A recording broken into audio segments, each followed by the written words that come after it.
La falta de precipitaciones afecta a gran parte del país. Acompáñanos en CNN Tiempo, donde conocerás el clima para disfrutar de tu tiempo. CNN Chile, vamos más allá. En la era de la información queremos ayudarte a navegar por las noticias. Noticias que cambian al mundo. Algunas nos inspiran, otras nos hacen ser conscientes. Noticias en contexto y perspectiva que movilizan a las masas y se producen cuando menos lo esperamos. En un mundo con múltiples fuentes de información, te ayudamos a conocer lo más relevante del día en Chile y también en el mundo.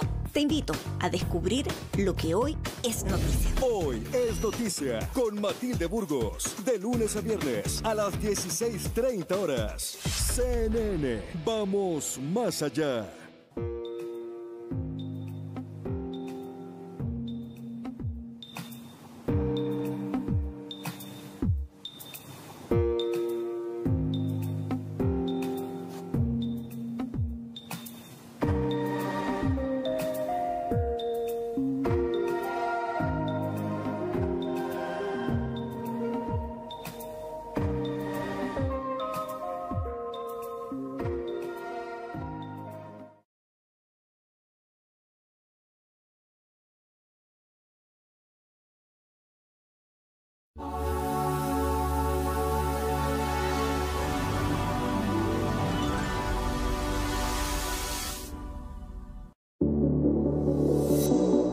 Los tiempos cambian y exigen estar informado, y al final del día esos cambios pueden ser para mejor. Como cuando cambian las fórmulas para descubrir soluciones que dan vida. O como cuando cambiamos los caminos para cuidar el planeta. Desde ahora cambia la forma de dar las noticias y juntos, con información y análisis, vamos más allá. CNN Prime, junto a Mónica Rincón, de lunes a domingo, 20:30 horas. CNN Chile, vamos más allá. Cuando termina el día, las noticias necesitan verse de una forma distinta. Con nuevos enfoques y puntos de vista. Con una última mirada que nos permita entender que lo que vivimos hoy será clave en la conversación de mañana. Última mirada. Con Fernando Paulsen, de lunes a jueves en un nuevo horario. Desde las 23:30 horas, por CNN Chile. Hoy necesitamos ir más allá, darle una vuelta a las cosas. Ven a darla en Futuro 360. Porque si le damos una vuelta con innovación, podemos extraer, por ejemplo, agua del aire. Y si le damos una vuelta con tecnología, descubriremos cómo utilizar nanorobots en operaciones complejas. O si le damos la vuelta usando la ciencia, podemos sorprendernos o incluso llegar a vivir en otro planeta. Información de hoy que tendrá impacto en el futuro de todos y todas. Futuro 360. Ciencia, innovación y medio ambiente.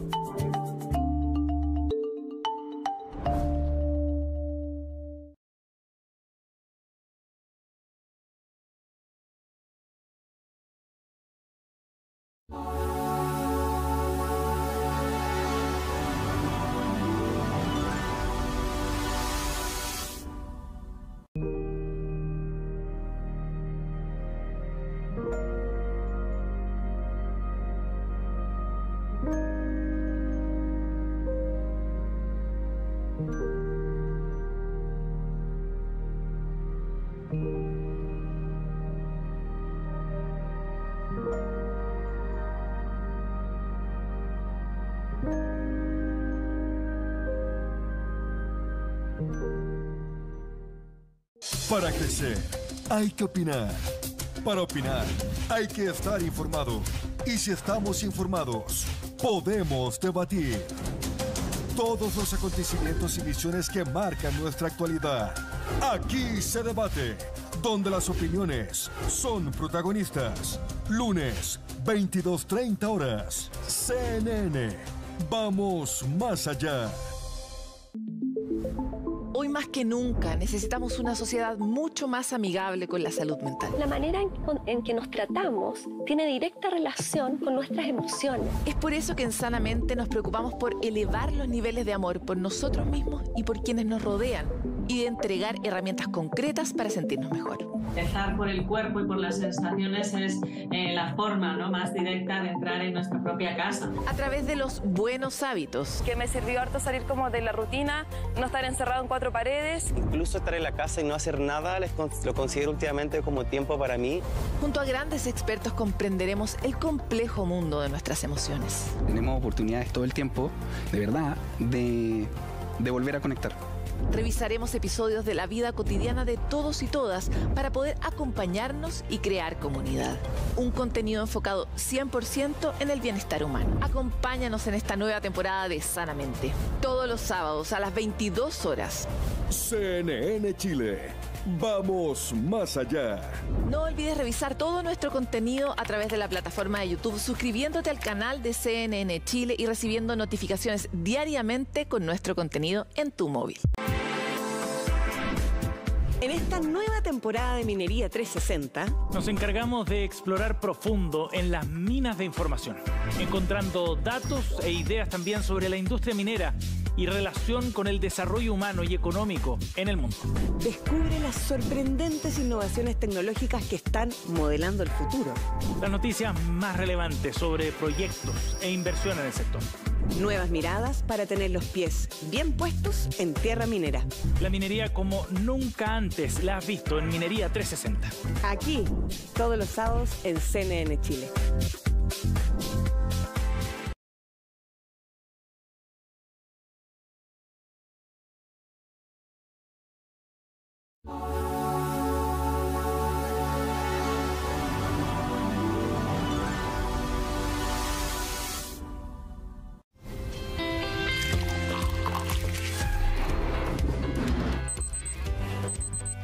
Para empezar un nuevo día necesitas estar bien informado y en CNN Chile te acompañamos en el inicio de tu jornada. A diferencia de ayer, hoy las temperaturas subirán considerablemente por la tarde. Actualidad, reportajes y datos para tomar las mejores decisiones. El precio de las bencinas no cede. Y a continuación, en nuestro reportaje revisaremos los pequeños cambios que pueden accionar un impacto positivo en la salud de las personas. CNN AM, nada nos despierta y conecta más que estar bien informados. Te esperamos en CNN AM junto a Fresia Soltó. Desde las 6:30 de la mañana, CNN Chile. Vamos más allá. Economía, distante para algunos, cercana para nosotros. Algo que tú ya bien sabes.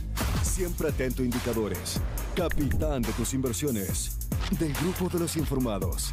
Al tanto de nuevas necesidades, materias primas y noticias internacionales. Para decir con autoridad, he ahí una gran oportunidad. Sigue moviendo tu dinero en el momento justo, con la inversión correcta, junto a Agenda Económica. De lunes a viernes, a las 8:20 horas, por CNN Chile. Vamos más allá. A las 13 horas te invitamos a hacer una pausa cargada de información. Porque cuando necesitas ir más allá, nosotros te entregamos lo que debes saber sobre el país, la economía, el mundo y las opiniones que han marcado la pauta. La segunda mitad del día parte en CNN Tarde. CNN Tarde, junto a Viviana Encina. Lunes a viernes, 13 horas, por CNN Chile. Vamos más allá.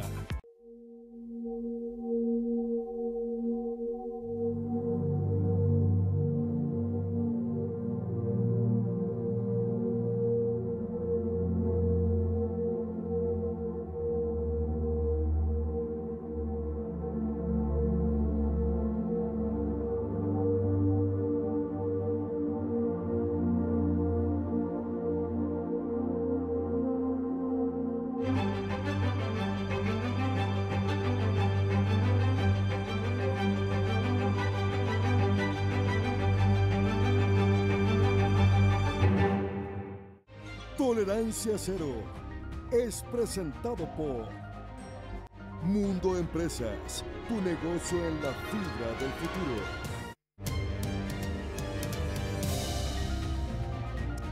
Muy buenas noches, bienvenidos a Tolerancia Cero acá en CNN Chile y todas sus plataformas digitales. El próximo miércoles cumple un año liderando el gabinete del presidente Boric como ministra del Interior, el mismo cargo que ocupó su padre hace 50 años durante el gobierno del presidente Salvador Allende. Es protagonista habitual de la contingencia política.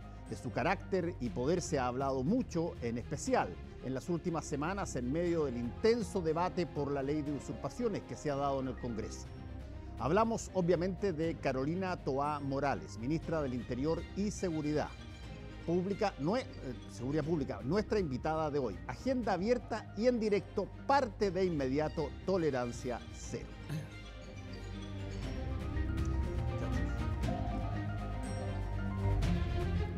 Bienvenida, ministra, a tolerancia cero. Muchas gracias, Fernando. Ya, usted parte, don Francisco. Yo parto. Sí, señor. Bueno, buenas noches, ministra. Buenas noches. Tal como dijo Fernando, al inicio del programa se cumple casi un año ya desde su permanencia. Hoy día varios diarios hablaban de eso. Y quiero preguntarle inicialmente respecto a su evaluación del gobierno, pero obviamente que usted va a evaluar bien el gobierno, es natural, cualquier ministra lo haría, pero una vez adentro del gobierno, ¿por qué cree usted que se ha producido la disociación con la ciudadanía? ¿Por qué las encuestas muestran que el gobierno tiene un apoyo popular? Hoy día Pulso Ciudadano decía un 23%, cada vez 28%, da lo mismo, pero tiene un apoyo que no es evidentemente el apoyo que tuvo cuando fue electo, digamos. ¿Dónde se produjo la disociación con la ciudadanía y si esta es remontable? Bueno, buenas noches, Francisco. Primero, yo creo que en Chile todos los gobiernos que tenemos son electos con más del 50% por el tipo de sistema electoral, pero eso no quiere decir que su apoyo sea ese 50%. ¿No? Hay que recordar que en la primera vuelta, ¿cuál fue la votación que tuvieron los distintos candidatos?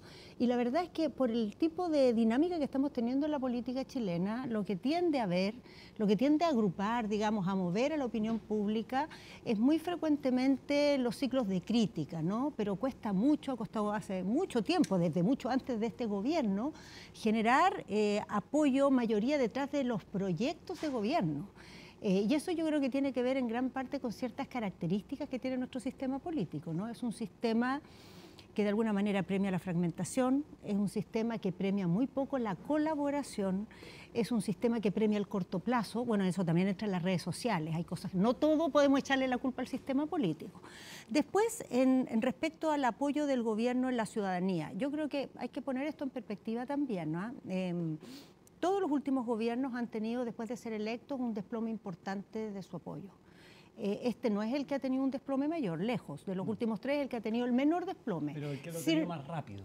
Sí, efectivamente. Y yo creo que eso mucho tiene que ver, y en los tres últimos gobiernos ha pasado eso, que los gobiernos son electos en un cierto clima del país, en un cierto clima de opinión pública, en una cierta conversación política, y a muy poco andar esa conversación cambia radicalmente. Ministra, cambió en Piñera, cambió en Bachelet 2, en Piñera 2, Bachelet 2, pero en el gobierno del presidente Boric cambió mucho más porque fue el plebiscito. Exacto, y eso quería preguntarle. Entonces se armó toda una dinámica totalmente distinta de la que había cuando fue la elección presidencial. Y en ese sentido, mañana se cumple un año del plebiscito, y en ese sentido, con la perspectiva del tiempo, ¿fue un error del gobierno haberse involucrado tanto con el plebiscito, con una elección, digamos, con el apruebo y no haber tenido mayor presidencia? ¿Fue un error también el haber condicionado los primeros meses a decir, bueno, una vez que esté la nueva constitución ahí vamos a hacer determinadas materias, como lo dijo el ministro Jackson en su momento? Con la perspectiva del tiempo, ¿fue un error? A ver, yo pienso, Francisco, primero que hay algo que hay que despejar, que no lo despejamos nosotros, lo despejó la Contraloría, del punto de vista de que no hubo reproche a que el gobierno se involucrara indebidamente, para que no nos confundamos. Sí fue la elección política. Claro, yo creo que la elección política de decir esta opción es mejor para el país no es el problema. Yo creo que sí fue mucho más problemático esta idea de que había que esperar la elección para ciertas cosas o condicionar la viabilidad de ciertas reformas a ese plebiscito, porque en estricto rigor, la verdad, el gobierno fue electo con la Constitución que existía y tenía un mandato con esa Constitución, y creo que hacer ese símil, ¿no?, de que si se rechaza la Constitución el programa se vuelve difícil, todo eso fue innecesario, fue excesivo. Ministra, buenas noches. Se cumple casi un año de su permanencia en el gobierno y como recordaba Francisco, mañana un año desde que ganó el rechazo, generando mucha frustración en todos quienes queríamos con harta esperanza el tener un texto constitucional, con la perspectiva también de que probablemente los países enfrentan estas circunstancias pocas veces en su historia. Y la sensación de fracaso, de farra, probablemente ha alimentado también las decisiones posteriores. Usted, antes de ser ministra, fue un rostro muy emblemático de la apruebo, particularmente en la última etapa. Mirado en perspectiva y a partir de los hechos que también han ido sucediendo después y cómo está la actual discusión, en fin, más que autocrítica, ¿cómo lo ve hacia atrás? ¿Qué cosas se pudieron haber hecho distintas o dónde hay todavía una responsabilidad importante en todos quienes tenían la oportunidad y la posibilidad de haber moderado este proceso para que no hubiera terminado como terminó?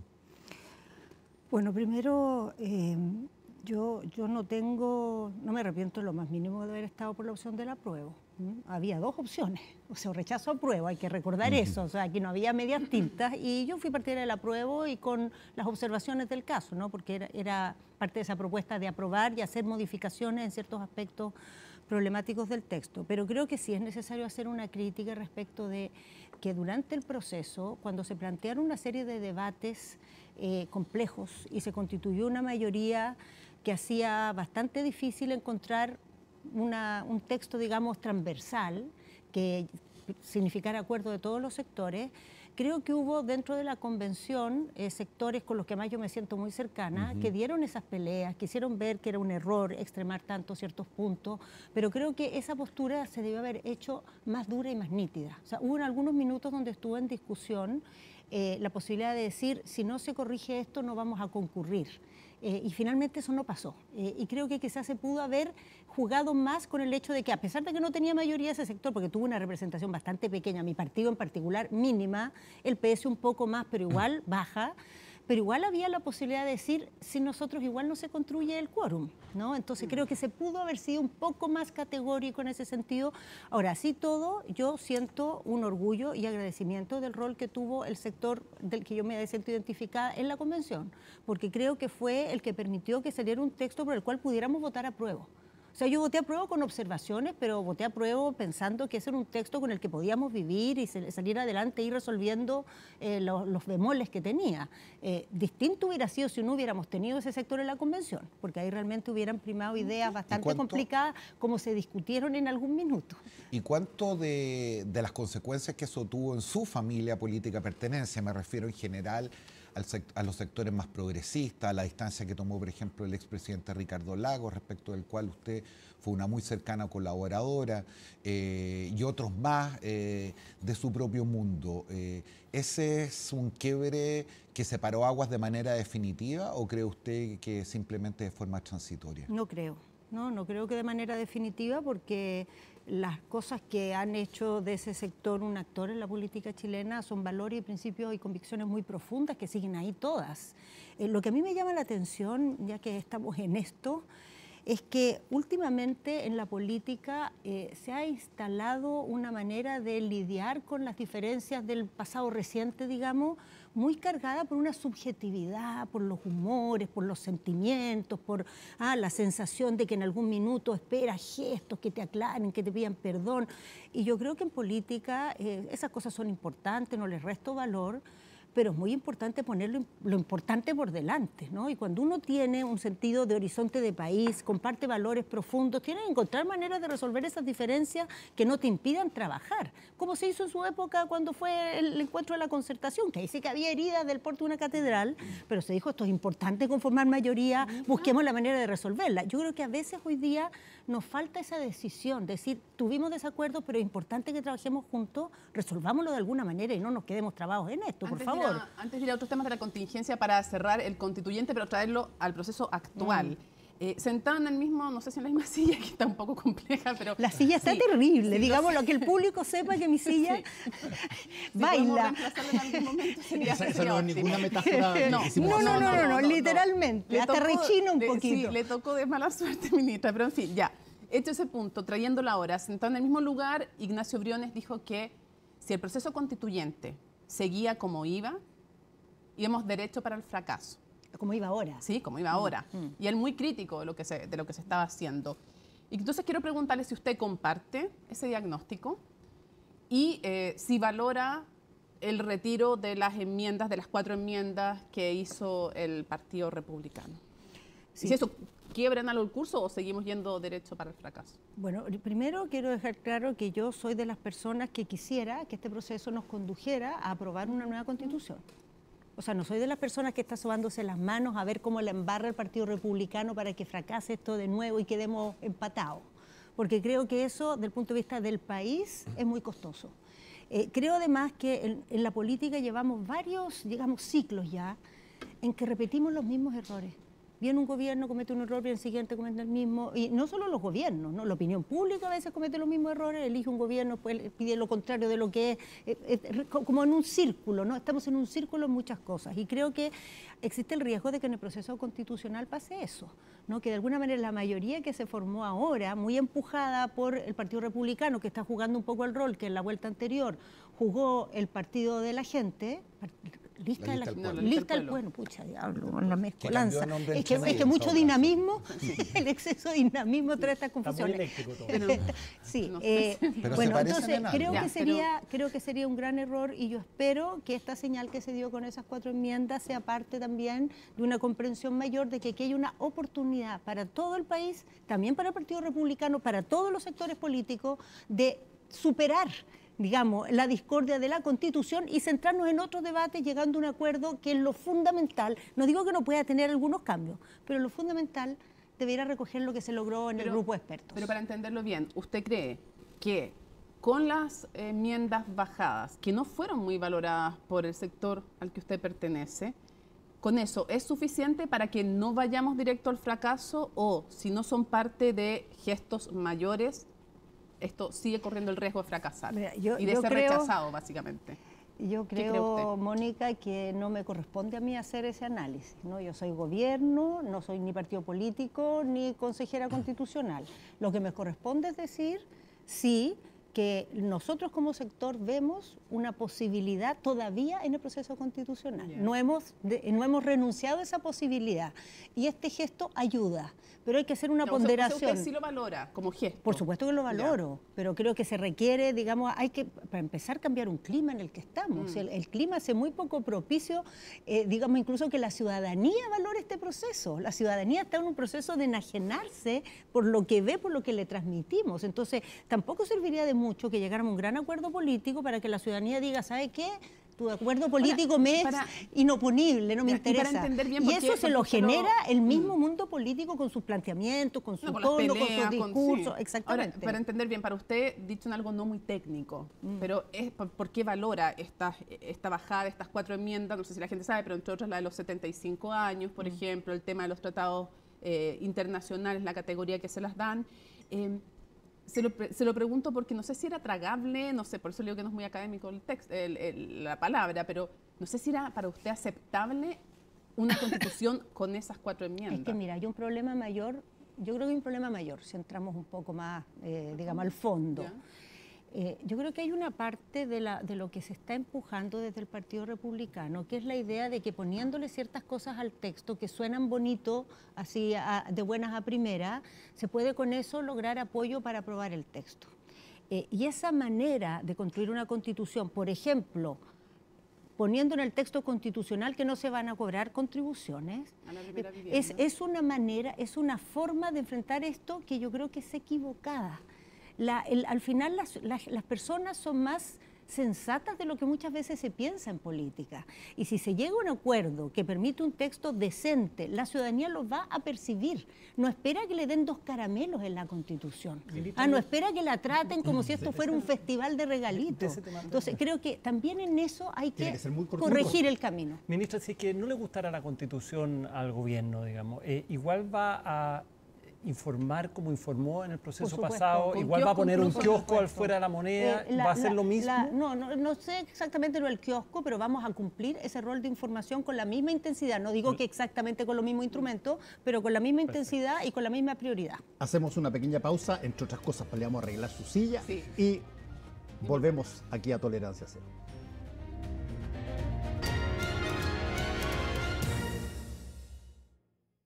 Estás viendo Tolerancia Cero, presentado por Mundo Empresas.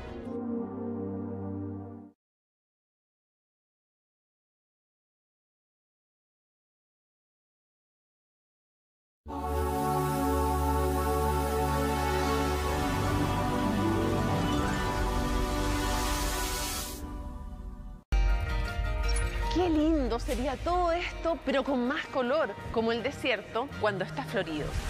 Y así damos la bienvenida al desierto florido, un fenómeno que llena de color nuestro país. A nuestros días le haría bien un poco de calma, como la que se siente allá, en las Torres del Paine. Y las Torres del Paine realzarán aún más su belleza, con las nevadas que recibirán por la tarde. Riquísimo el café y sería mucho más rico si llegara la brisa de La Serena. Y La Serena estará despejado con agradable brisa marina. Hay que aprovechar muy bien estas verduras y estas frutas. La falta de precipitaciones afecta a gran parte del país. Acompáñanos en CNN Tiempo, donde conocerás el clima para disfrutar de tu tiempo. CNN Chile, vamos más allá. En la era de la información queremos ayudarte a navegar por las noticias. Noticias que cambian al mundo. Algunas nos inspiran, otras nos hacen ser conscientes. Noticias en contexto y perspectiva que movilizan a las masas y se producen cuando menos lo esperamos. En un mundo con múltiples fuentes de información, te ayudamos a conocer lo más relevante del día en Chile y también en el mundo. Te invito a descubrir lo que hoy es noticia. Hoy es noticia con Matilde Burgos, de lunes a viernes a las 16:30 horas. CNN, vamos más allá.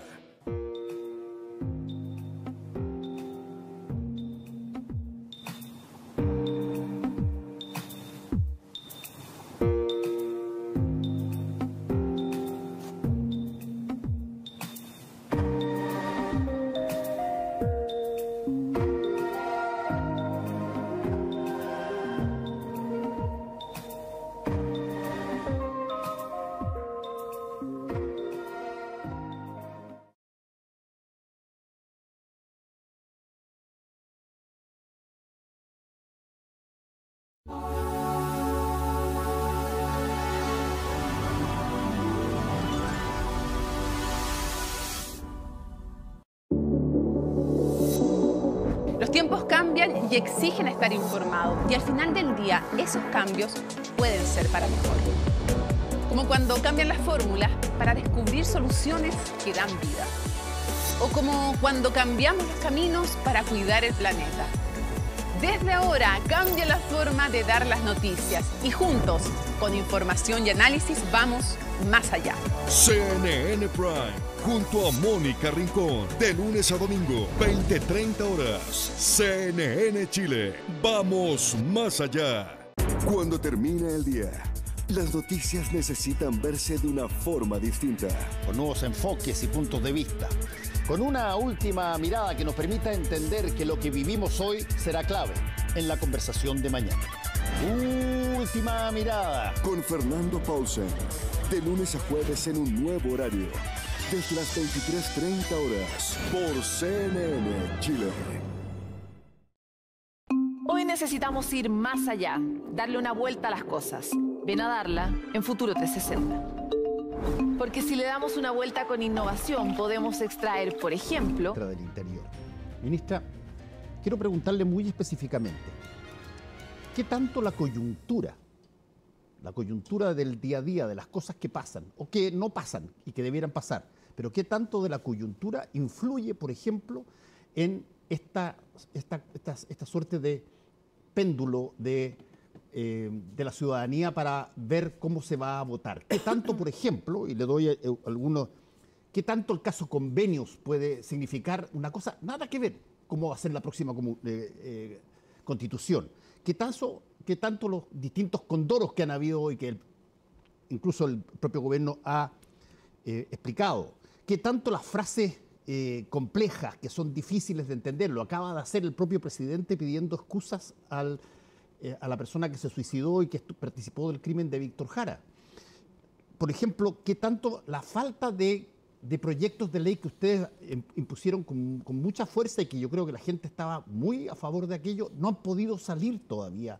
El caso del tema de las AFPs, por ejemplo, y una serie de otras materias. ¿Qué tanto eso siente usted que son capaces, no de crear ideas, pero sí de seguir a otros que les dicen, oye, ¿sabéis qué? Hay que ir para allá?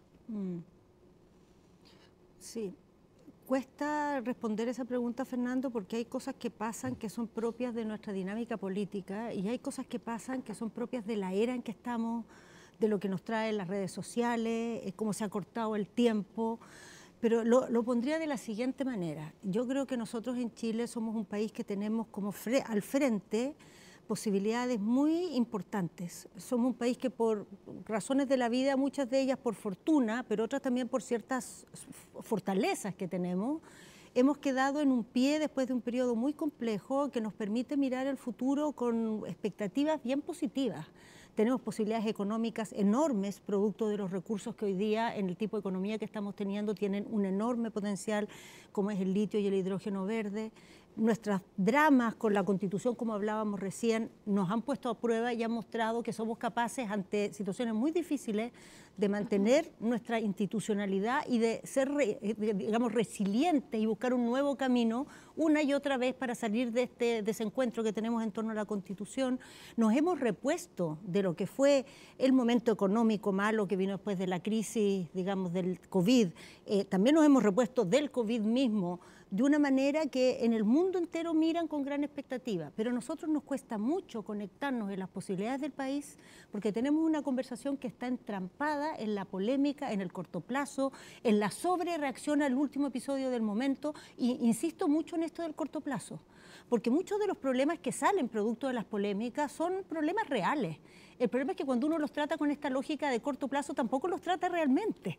Reacciona en el momento, se dicen tres cosas y después se cambia de tema y esto queda botado y atrás. Entonces creo que aquí hay una responsabilidad de la política, de todos, también los medios de comunicación, también la ciudadanía, las universidades, todos, pero quisiera decir la política en particular, que hemos puesto una manera de conversar que es infértil. Y el país tiene otras posibilidades si habláramos de otro modo y enfrentáramos nuestros problemas con otra actitud, con otro lenguaje y con el ojo puesto no solo la próxima media hora y los likes que vas a tener con el último tweet, sino lo que vas a tener el próximo mes, el próximo año, en 5 años más, tampoco más allá porque los tiempos no permiten plazos más largos. Y creo que en eso hay una necesidad de hacer una inflexión. Tengo que darle un tema de la contingencia, que es la ley de usurpaciones. Para ir justamente a eso. Justamente. Quiero preguntarle dos cosas, pero lo primero en concreto, ¿a dónde podríamos llegar según usted si es que no vetan? ¿Y qué le responde a senadores como el senador Kast, que dice, comillas, presidente, respete la democracia, no vete? Bueno, primero que la democracia aquí no está en cuestión, el veto es un instrumento de nuestra Constitución, que es plenamente democrático. Es un instrumento que está ahí para cuando los presidentes se ven ante la disyuntiva de tener que promulgar proyectos de ley que les parecen negativos para el país y tienen la posibilidad de reponer la discusión en el Parlamento con unas reglas especiales que son estas del veto. Entonces, la discusión sobre la democracia no está en discusión aquí, para dejar eso fuera. Ahora, respecto al proyecto de usurpaciones, si nosotros no vetáramos, es bien complicado que en el debate de esto se ha buscado como negar lo que la ley dice. Y la ley dice lo que dice. La ley dice que cuando hay una usurpación se va a aplicar la legítima defensa privilegiada. Como la usurpación la cambiamos y la transformamos en un delito permanente, el Ejecutivo estuvo de acuerdo en que fuera un delito permanente para efectos de la acción de las policías, pero no para efectos de la condición infraganti, porque eso es lo que autoriza a hacer legítima defensa. Entonces, el Ejecutivo era partidario, es permanente para que se pueda llamar a la policía en cualquier minuto, sin necesidad de una orden judicial, pero no para efectos de que la persona se pueda defender con sus propios, digamos, medios. A esto se sumó que la oposición puso que la legítima defensa además iba a ser privilegiada. ¿Qué significa eso? Que tú puedes defenderte o puedes defender a un tercero, es decir, puedes ir en grupo. Segundo, que tú puedes defenderte sin importar el daño que causes. O sea, tú puedes por una usurpación asesinar, de acuerdo a la ley. Entonces, ¿cómo quedó la ley si no se veta? Ante una usurpación, los propietarios pueden organizar un grupo de personas que vayan armados con la intención de quitarle la vida a los usurpadores en cualquier plazo. O sea, un mes después, 2 meses después, en cualquier momento. Por eso el veto aquí sencillamente no es una opción. Estamos obligados a vetar. Toda persona que tiene un conocimiento del derecho y que mira esto con tono reflexivo se da cuenta que no es posible aprobar así esta ley. Lo que usted está diciendo es que una ley que genere más violencia no es una buena ley, en definitiva. Ese es el planteamiento del gobierno. Pero convengamos que una ley que no se cumple tampoco lo es. Por supuesto. ¿A qué me refiero? Un ejemplo súper concreto. El Fundo Punta Galera, tomado desde hace un año 6 meses, un año 7 meses, en Corral, la Corte ordena el desalojo. O sea, se ordena el desalojo y no se desaloja. Entonces, claro, ¿a qué lleva esto? ¿Qué querrá el dueño de ese terreno en justicia? O sea, sí, que se desaloje. Entonces, la pregunta se dice, depende de Carabineros cumplir esa orden judicial.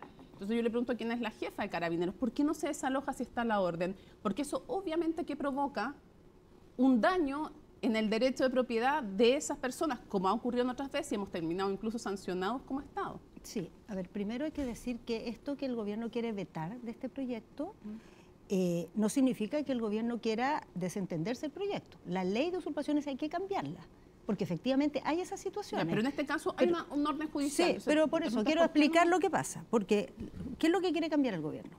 En primer lugar, subir la pena para permitir la detención y que haya penas privativas de libertad. Porque ¿qué es lo que sucede hoy día? Cuando hay una de estas usurpaciones, se puede desalojar, las personas quedan libres y pueden volver a la media hora o al día siguiente.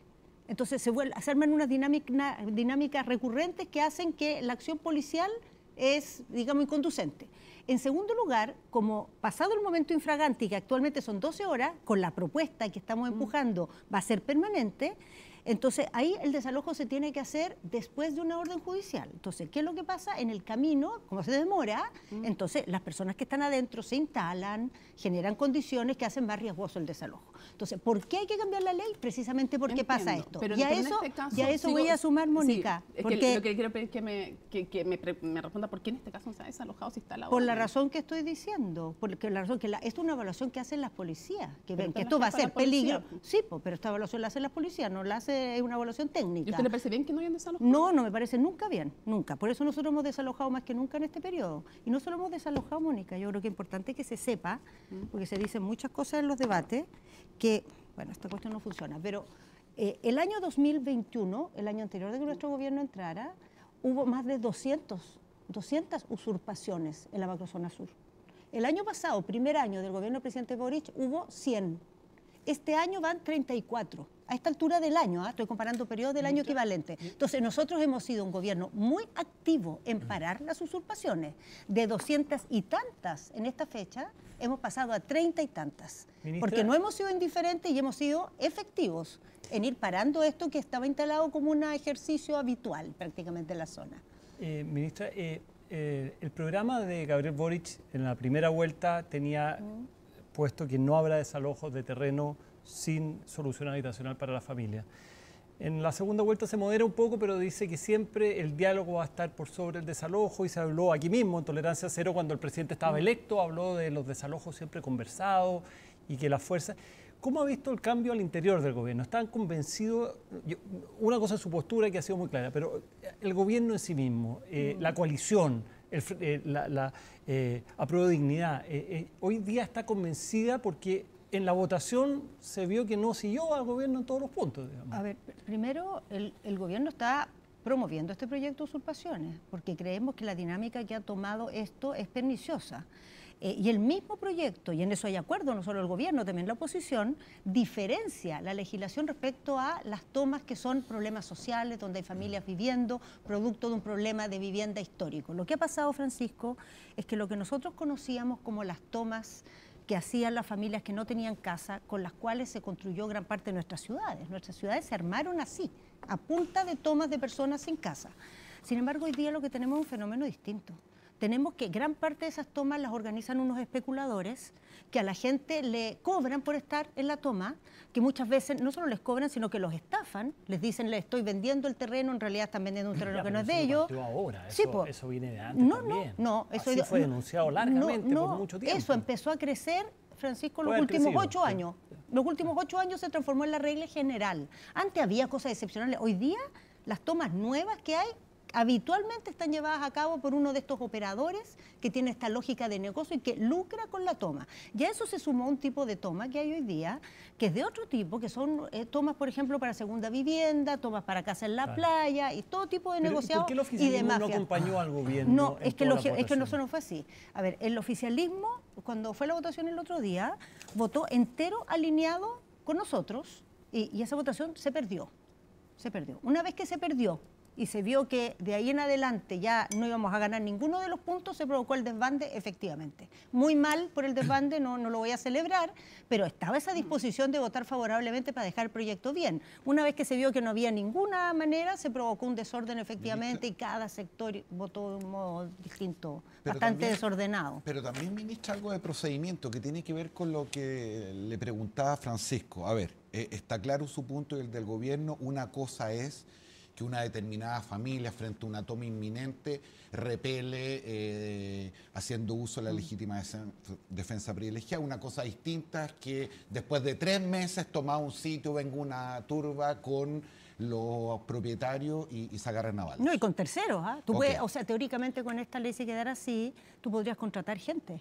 De acuerdo, pero si esto es tan evidente, a uno a lo menos desde afuera, y probablemente quizás con algo de injusticia, ve cierta improvisación y desorden en el gobierno en esta cuestión.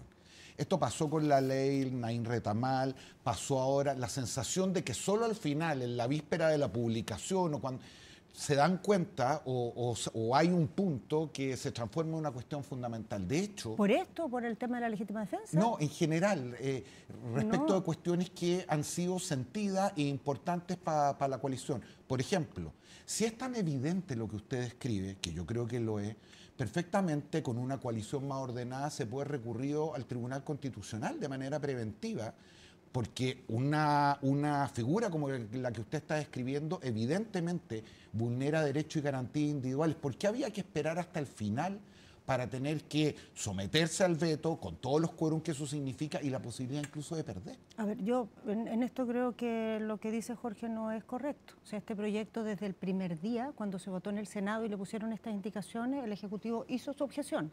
Y desde el primer día dijimos que esto no lo íbamos a dejar pasar. Pero la manera que nosotros vemos que es el instrumento adecuado en este caso es a través de un veto y no de un recurso al Tribunal Constitucional, porque la legítima defensa hoy día existe en la legislación. O sea, no es que es una cosa, digamos, inconstitucional, es constitucional. No, existe en la legislación para casos específicos. Claro, pero aquí lo están empleando otro caso específico. O sea, hoy día existe, cuando esto se hizo originalmente, que es para cuando se trepa para robar una casa. Ahí se creó esta legítima defensa privilegiada. Fue también muy polémico, pero era un caso muy acotado y se refería al momento que están trepando a la casa. Bueno, ahora esta figura se amplió a esta otra situación que además tiene el carácter permanente.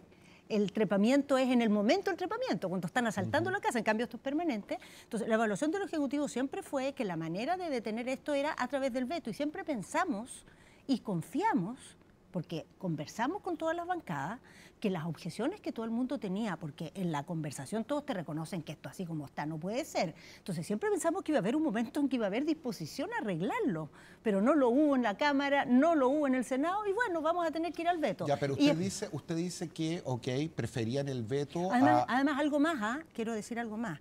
Este proyecto empezó a acelerarse su discusión porque el presidente propuso en una conversación con parlamentarios de la Araucanía que destrabáramos el debate y buscáramos una fórmula.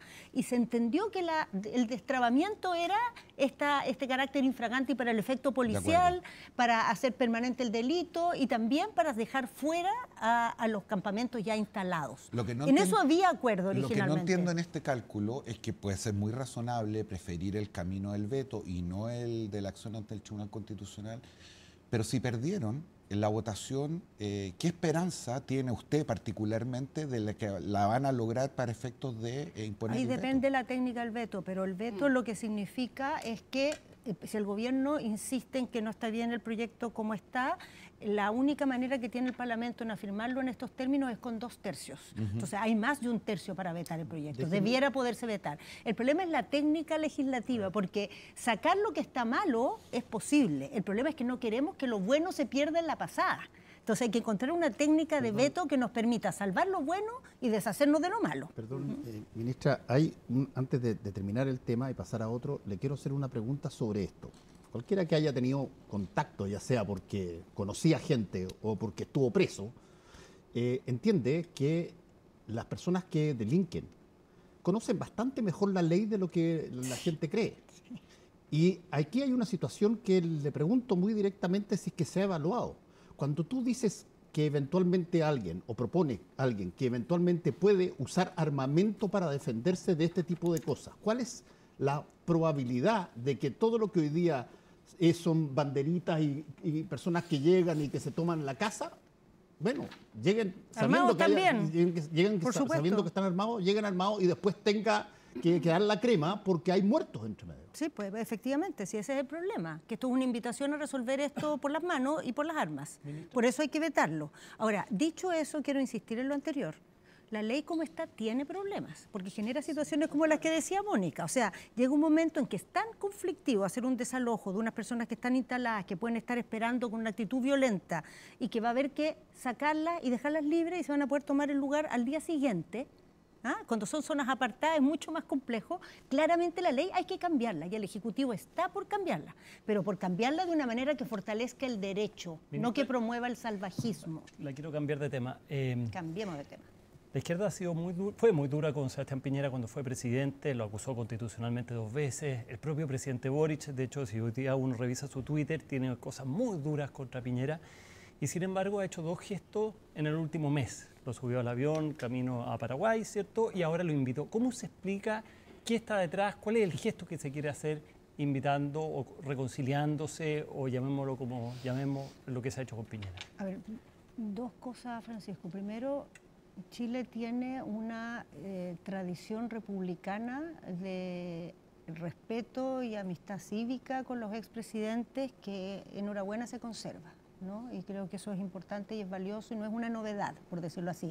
Más bien ha sido una novedad en el mundo que la mantengamos. Pero eso sumaría... Porque Boric había dicho, Boric candidato había dicho, está avisado. Ya, pero es que Boric candidato y Boric diputado siempre fue respetuoso de esas tradiciones. Cuando el presidente lo convocó fue... nunca cerró caminos de diálogo, nunca estuvo dispuesto a estar en esta cosa ni sal ni agua, nunca fue parte de esa filosofía, ¿no? Siempre estuvo en esa tradición republicana. Lo acusó 2 veces constitucionalmente. Bueno, pero es que eso está dentro de las reglas republicanas. Uno podrá juzgar si es bueno o malo, pero eso no va contra las reglas republicanas. Es una regla de la República, digamos, que se puede acusar a las autoridades. Pero quiero decir algo más, porque esto es lo primero. Hay tradiciones republicanas que el presidente siempre ha creído en ellas, siempre las ha practicado y ahora como presidente también. Pero hay algo más que claramente sucede, y es que, visto desde la perspectiva de estar gobernando, yo creo que para muchos actores ha también cambiado el punto de vista de esta dinámica política que tenemos de suma cero. O sea, se empieza a entender que estamos en esta cosa repetitiva que yo mencionaba, que nos lleva a la parálisis. Y la parálisis al final no es que afecte a nuestro gobierno o al gobierno del presidente Piñera, lo que termina afectando es a la ciudadanía y su confianza en el sistema político. Yo creo que eso es lo que tiene la gente buscando outsiders todo el tiempo, buscando a alguien que represente el malestar y punto final, sin ninguna expectativa de que realmente va a hacer algo, sino más bien va a representar la molestia del momento. Eso ya no resiste más. ¿Qué se busca destrabar en el fondo? ¿Qué se busca salir de este problema con invitando a Piñera? ¿Cuál fue el diálogo? ¿Qué se acordó? Bueno, el diálogo fue entre ellos, pero yo puedo decir cuál es la idea en que está el gobierno en el diálogo que está teniendo con la oposición. Son fundamentalmente, en este momento, son 3 cosas. Una, que generemos condiciones para destrabar las reformas que llevan pendientes dando vueltas desde Bachelet 2, que son fundamentalmente tributaria y previsional. Segundo, que logremos condiciones para que, con motivo de los 50 años, nuestro sistema político sea capaz de transmitirle al país ciertos aprendizajes para el futuro. Quizá van a mantenerse las diferencias de cómo vemos el pasado, pero ciertos aprendizajes para el futuro. Y 3, que generemos también un cambio de clima en la conversación política en general, porque este suma cero está costándole muy caro al país. Ahora le toca a nuestro gobierno, es verdad, uno podría decir, ya, como les toca a ustedes, por eso están en eso, pero yo creo que la reflexión es mucho más profunda, es comprender que esto está dañando a Chile y le está haciendo perder oportunidades. Pero esa traba, ministra, parece que es más fuerte de lo que uno creía. Es decir, de hecho, una parte de la oposición incluso había condicionado a la salida del exministro Jackson para volver a sentarse a la mesa y conversar en pensiones. El gobierno hizo algunas concesiones importantes en ambos proyectos y uno en perspectiva ve que no hay muchas posibilidades de acuerdo inmediato en cuestiones que, como usted muy bien recordaba, son una prioridad hace muchos años. La pregunta es, ¿hasta dónde más puede seguir cediendo el gobierno para encontrar un punto de equilibrio relativamente razonable que signifique tener una solución, tener proyectos de ley, aunque sea muy distante a lo que originalmente habían imaginado? En pensiones, ¿qué más puede ceder el gobierno? A ver, yo creo que el gobierno está dispuesto a ceder hasta el punto que lo que salga sea un mejoramiento para la ciudadanía, ¿no? Lo que no podemos hacer es reformas que entendemos que no van a significar un cambio y un mejoramiento para la ciudadanía. Pero sobre todo, yo creo que más profundo que eso, que este no es un tema tanto de cuánto cedes tú, cuánto cedo yo, más bien tiene que ver con cómo cambiamos la mecánica de la política. O sea, si nos sentamos personas con responsabilidad, personas que tienen cargos electos, que tienen experiencia y ya saben un poquito cómo funciona esto, y nos ponemos a buscar un camino para tener un sistema previsional mejor que el que tenemos hoy, yo creo que a nadie en esta mesa le cabe duda que hay muchas alternativas para hacerlo. Entonces, ¿cómo no vamos a encontrar una? ¿Cómo no vamos a poder cruzarnos en alguna de esas alternativas concretas? Por ejemplo, la ministra del Trabajo ya explicó cuál es la línea roja en pensiones. Dijo, o sea, si la derecha piensa que el 6% entero va a ir o vamos a estar dispuestos a que vaya enterito a capitalización individual, eso no va a pasar. O sea, ahí ya sabemos algo concreto, eso es una línea roja. ¿Cuánto, cómo se distribuyen las propuestas? Otra cosa, pero esa es una línea. En tributaria, ¿estarían dispuestos ustedes a una reforma que no implique subir tributos, sino solamente recaudar más por la vía de antielusión, eficiencia en gasto y cosas así? ¿Estarían dispuestos a eso? Es que no se negocia por los canales de televisión, Mónica, no es recomendable. Pero si dicen que no es una buena idea. Pero la ministra del Trabajo lo dijo, sí, estoy tratando de entender cuál es el principio de línea roja. Yo hay dos cosas que no veo que sea un buen camino. Uno, negociar por los canales, y otra, esta conversación de línea roja contra línea roja. Porque creo que lo que hay que ir buscando es más bien decir ya, ¿qué cosas queremos conseguir? ¿Cuáles son las prioridades que debemos tener y qué instrumentos propone cada uno para lograr ese objetivo? ¿Y qué se quiere conseguir? Y yo creo que, porque apunta, ¿qué queremos conseguir? Sí. Que suban las pensiones, que suban ahora. Que suban las pensiones hacia adelante y también ahora. Yo creo que eso es lo que queremos conseguir. Inevitablemente pasa no solamente por cambios legislativos, pasa también por tener una mínima seguridad de que no genera un descalabro enorme en las instituciones que eventualmente sirva de óbice para que se produzca una suerte de revancha política. Pero mira, o sea, por supuesto, pero una cosa que uno puede aprender viendo, digamos, cómo funcionan las políticas públicas en el mundo, es que de alguna manera todas las políticas públicas, más allá de que uno pueda evaluar, está un poco mejor, las pensiones son más bajas, aquí económicamente, pero al final lo que sostiene las políticas públicas son consensos sociales y valóricos. Eso es lo que las sostienen. Cuando hay la convicción de que entre todos tenemos que lograr tal cosa, hay una disposición a hacer solidaridad que la hace sostenible. Cuando en cambio no está esa convicción y tú tienes que arrebatarle a la gente para que aporte, que no quiere, que siente que le están robando, que en el fondo esto es una estafa del Estado, no va a funcionar. Entonces, lo que tenemos que lograr acá es ponernos de acuerdo, porque estas reformas que no salen, no es que no salgan solo por mañosería, no salen porque hay mucha línea roja ideológica y poco espacio para conversar esta profundidad que es la que nos falta. Es decir, ya, ¿a dónde queremos apuntar con el sistema de pensiones? ¿Qué queremos asegurarle a los chilenos? ¿Qué estamos dispuestos a hacer todo para hacer eso posible? Y de ahí pasamos a la técnica de la método, de la, que Piñera del fondo. ¿Ordene a la oposición entonces? Yo no creo que Piñera ordene a la oposición, pero creo que su buena disposición, si está, va a ayudar. Pero tiene que ayudar muchas cosas. Así, aquí hemos dicho, cuando hemos hablado del pacto fiscal, que el pacto fiscal es un acuerdo político, pero es un acuerdo también de actores sociales y es un acuerdo de sociedad. Por eso al mismo tiempo se habla con el presidente Piñera, se habla con los partidos políticos, se habla con los empresarios y la CUT, y los ministros Jara y Marcel recorren el país porque distintos actores tienen que ir encontrando un punto, ¿no?, para que esto cuaje. Y por eso, por cierto, los expresidentes y el presidente Piñera en particular, porque es el único que es cercano a la oposición, es un factor, ciertamente. Tenemos que preguntarle el 11, pero antes 3 cositas breves. Lo primero. Tres cositas breves. 3 cositas breves. Ya, la primera. La primera. Quiero saber si ustedes, hay una plata que van a recuperar, obvio, porque todavía está del caso Democracia Viva, ¿no? Entonces estamos hablando del otro, el remanente, que son como entre 90 y 100 millones de pesos, de eso estoy hablando. La pregunta es si lo dan por perdido o no en eso y en otros casos en que no hay boletas de garantía. Y se lo pregunto contraponiendo con la opinión del Contralor, que en la entrevista con Televisión Nacional dijo que no se iba, que veía casi imposible, muy difícil que se recuperara porque no habían garantías, boletas o de otro tipo. ¿Ustedes dan por perdida esa plata? No, no la damos por perdida. O sea, hay platas que se han dedicado a ejecutar labores que estaban encargadas y esa plata no se pueden, digamos, pedir la restitución. Pero todo el resto del dinero se puede pedir la restitución porque hay un convenio que se dejó sin efecto, hay actividades que no se hicieron y por lo tanto esa plata corresponde devolverla. Ahora, eso tiene una dinámica judicial que puede ser engorrosa, pero como gobierno estamos decididos a hacer todo el camino y todos los pasos necesarios. Y quiero preguntarle por el ministro Montes, por lo siguiente, porque el Contralor dijo, comillas, hay una responsabilidad del gobierno central, y le preguntaron por el ministro Montes, y sus palabras fueron para ser fiel a ellas. Hay una responsabilidad en el sentido de no haber profundizado los controles que tienen que existir por un lado y no haber impulsado una regulación más intensa, más detallada en materia de transferencias. ¿Cuál es la responsabilidad política, no estoy hablando penal, política, del ministro Montes?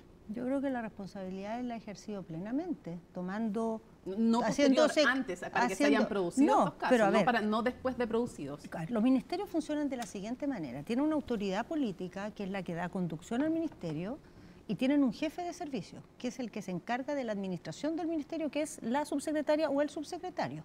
El ministro Montes, como conductor político, apenas tuvo conocimiento de esta situación, tomó no una, sino muchas medidas para corregir, para denunciar, para hacer valer las responsabilidades administrativas, para buscar las responsabilidades penales donde corresponden. Y nuestro gobierno se encargó que las responsabilidades políticas de la administración que recaen en los subsecretarios se hicieran valer a través de la subsecretaria. ¿No hay responsabilidad política alguna del ministro Montes en que se produjeran estos casos, en que no hubiera el control que debía haber, en que no existieran las regulaciones que debían existir? Se lo estoy citando palabras del Contralor. Yo estoy respondiendo. O sea, el ministro Montes, como conductor político de ese ministerio, apenas tuvo a la vista estos problemas, tomó las medidas que todos conocemos. Y el gobierno, bueno, en la previa, como conductor... en la previa en que se produjeran, en que las condiciones...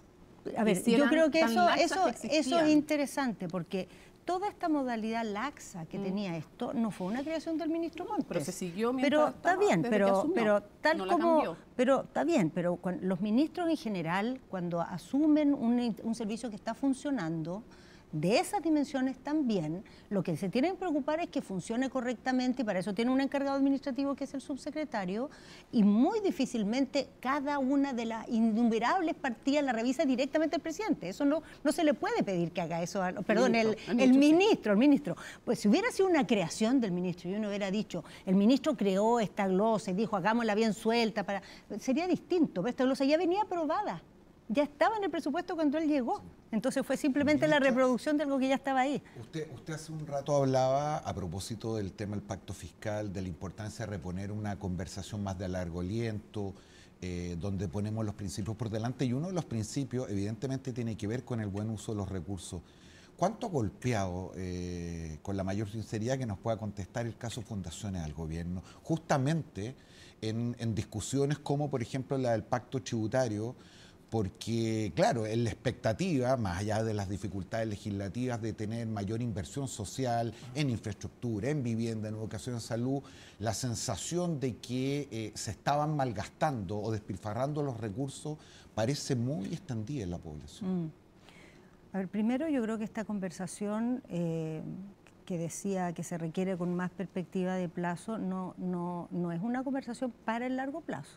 O sea, yo creo que esa conversación también es para el corto plazo. O sea, cuando uno conversa así, resuelve mejor lo del corto plazo. No es solo cosa que nos pongamos a pensar cómo ir a hacer pasado mañana, sino que con esa perspectiva resolvamos lo que va a ser hoy también. Yo creo que, sin duda, lo que ha pasado con el caso Fundaciones afecta afecta, porque la confianza está muy deteriorada y ese deterioro se expande y se confirma, ¿no? Yo creo que más que ser una novedad, se confirma algo que ya está muy instalado. Pero dicho eso, uno no puede como irse de espaldas ante una cosa que ya ha tenido muchos capítulos. Nuestro Estado tiene vulnerabilidades, las ha ido enfrentando en distintos episodios y esta es una nueva que aparece ahora. Y probablemente hay muchas más. Pero convengamos probablemente hay muchas más. Que de pronto, además de todo lo que usted está diciendo, hay una situación mayor. Hace tanto tiempo que queremos sacar una serie de leyes que no se pueden sacar porque si es que el gobierno quisiera, por muy buenas que sean, incluso estas que tienen que ver con los convenios y todo lo demás, se puede encontrar con que no tiene todos los votos para poder hacerlo.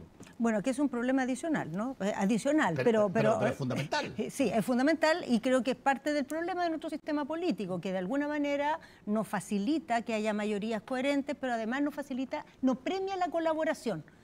Premia, o sea, el que se sale de la foto es el que le va mejor. Entonces, la fila del opositor, cierto opositor, pero incluso los aliados les conviene, les sale mejor salirse de la foto que estar en la foto. Entonces, el sistema tiene que premiar. Está pensando. Pero no, en muchos pensamientos tengo.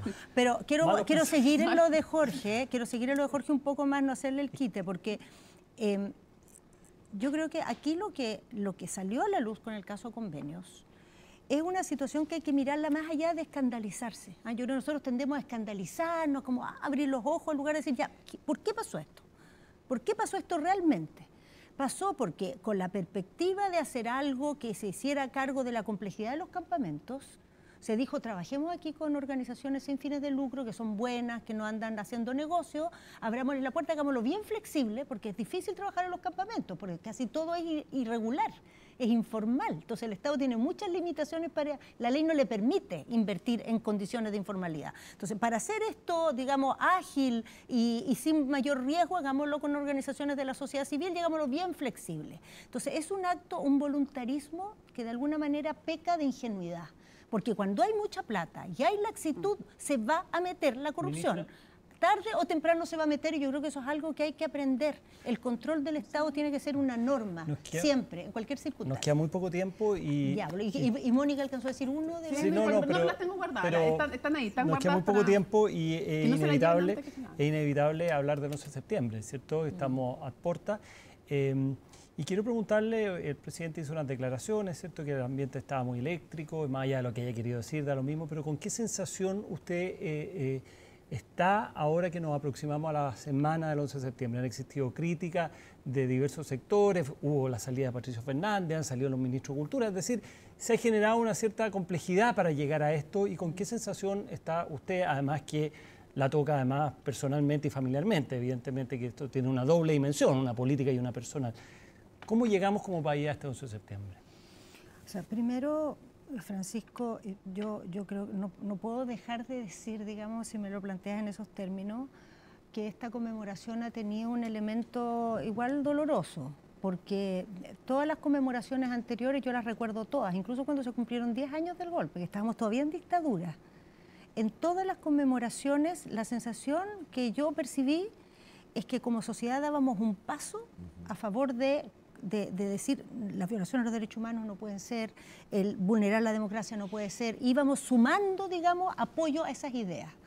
Y yo creo que en esta conmemoración hemos visto que en ciertos sectores se esboza un retroceso, se esboza un relativizar, si el golpe de Estado a lo mejor no es tan malo, en una de esas a veces se justifica y que quizás no es, las violaciones a los derechos humanos son otro problema, no están realmente tan relacionados. Eso es doloroso, pero al mismo tiempo quiero decir, yo no desisto ni renuncio a la idea de que con motivo de este 11 de septiembre logremos hacer una declaración transversal, un planteamiento, no es una declaración en el sentido de un papel, sino que un planteamiento que tenga que ver con el futuro de Chile, en el sentido de que todos digamos cualquier circunstancia que enfrentemos a futuro, la que sea, no vamos a resolverla con un golpe de Estado y en ninguna circunstancia vamos a permitir que se violen los derechos humanos.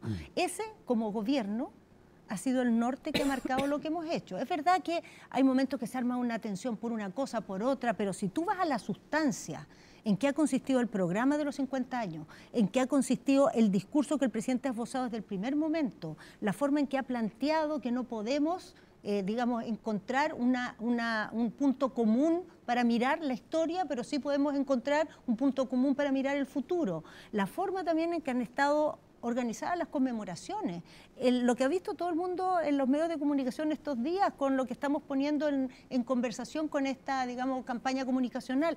Ese es el énfasis de nuestro gobierno, ese es el mensaje y ese es el llamado que hacemos. ¿Qué grado de probabilidad le ve usted a que se produzca esa declaración? No quiero hacer apuestas, porque tampoco es algo que tenga, o sea, está habiendo muchas conversaciones estos días, muchas reflexiones, y yo más que apuestas lo que diría es que esto es una posibilidad para nosotros, y no solo para nosotros, yo creo que el mundo mira mucho a Chile, lo que aquí pasó y lo que aquí logremos aprender de lo que pasó. Así que ojalá logremos salir de estos 50 años dando un paso para adelante y no un paso hacia atrás. Ministra, usted recién decía que además de los síntomas hay que indagar en las explicaciones. Este retroceso doloroso que usted describe, ¿a qué lo atribuye? Esta mayor polarización que se ha centrado en una cuestión muy poco esperanzadora sobre la relativización de las violaciones a los derechos humanos, pero también de una discusión sobre el gobierno de la Unidad Popular que probablemente tampoco habíamos tenido, que ha contribuido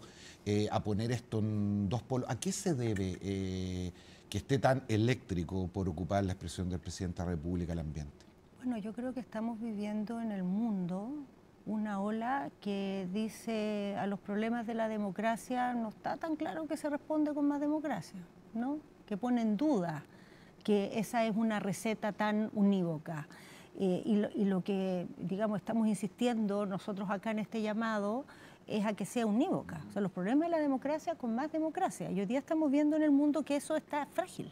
Está viendo una oleada, digamos, autoritaria, una oleada también que a veces se mantiene dentro de las reglas de las democracias, pero las ocupan para debilitar las democracias. Eso es un clima que estamos viendo en el mundo. Y al mismo tiempo, creo que tenemos en paralelo en nuestro país un cansancio ciudadano que ha visto por demasiado tiempo la política impotente, ¿no? Que no logra cerrar, no logra sacar al final las decisiones, y eso claro que es caldo de cultivo para este tipo de propuestas, ¿no? Cuando hay hastío y la gente anda buscando a quién tirarle su hastío, cualquier cosa puede caer parada. Entonces eso es algo que hay que tomarse en serio, que el hastío ciudadano fragiliza la democracia. Y esa debe ser nuestra mayor preocupación, más que el apoyo del gobierno en las encuestas o la próxima elección. Esa es nuestra prioridad número uno, después viene lo demás. Ministra, que quería preguntarle una cosa súper concreta. El comandante en jefe del ejército le avisó que al gobierno, más allá de a quién,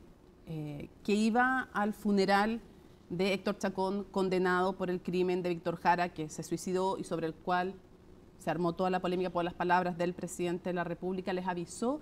¿Y cómo tomaron ustedes ese gesto? ¿O qué dijo él que significaba ese gesto? Porque claramente entre, por ejemplo, parte del mundo militar o de generales retirados lo han tomado de una forma y no sé cómo les habrá dicho él qué quería manifestar. ¿Y qué le parece a usted además que fuera? No, el general avisó, señaló que era una visita de carácter personal, que él tenía vínculo con la familia y que no tenía ninguna otra significación que eso. Ministra, a propósito de los avances civilizatorios respecto a los cuales ha habido retroceso, uno de ellos fue la Comisión Balich. Y se retoma una discusión difícil que tiene que ver con el secreto, la confidencia de quienes prestaron sus testimonios y que lo hicieron probablemente amparado en ese momento por esa reserva.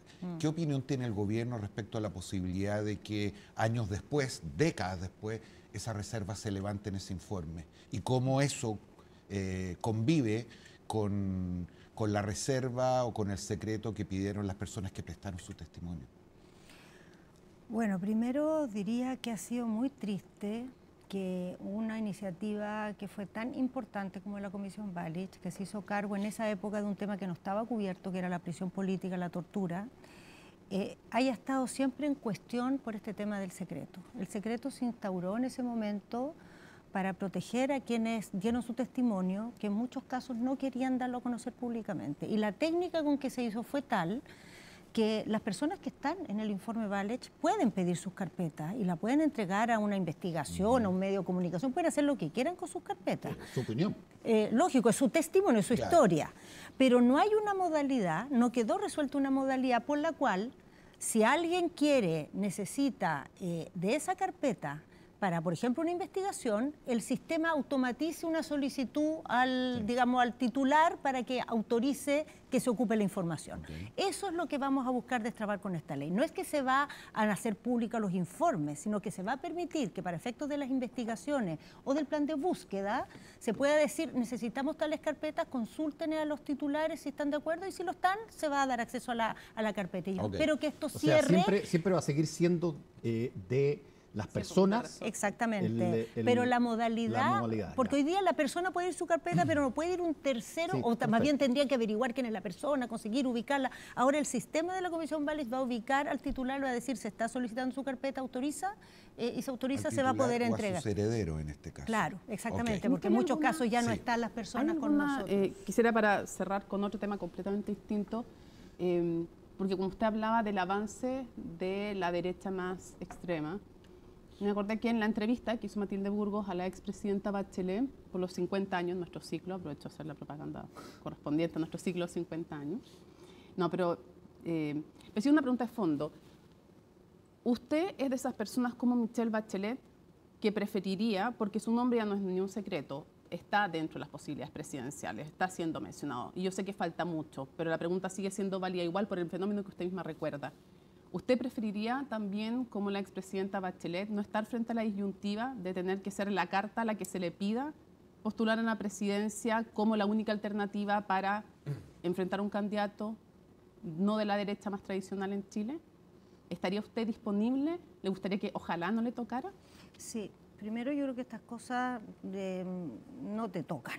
O sea, cuando eres la mejor persona, tienes que ser parte de una decisión.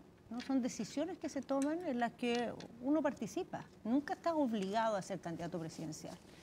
Y yo lo que espero, lo que quisiera, es que cuando llegue ese momento, nuestro mundo político tenga una capacidad de conversar estratégicamente lo que hace y de decidir qué es lo mejor para proyectar ciertas ideas y una propuesta, y que en esa conversación yo pueda ser parte.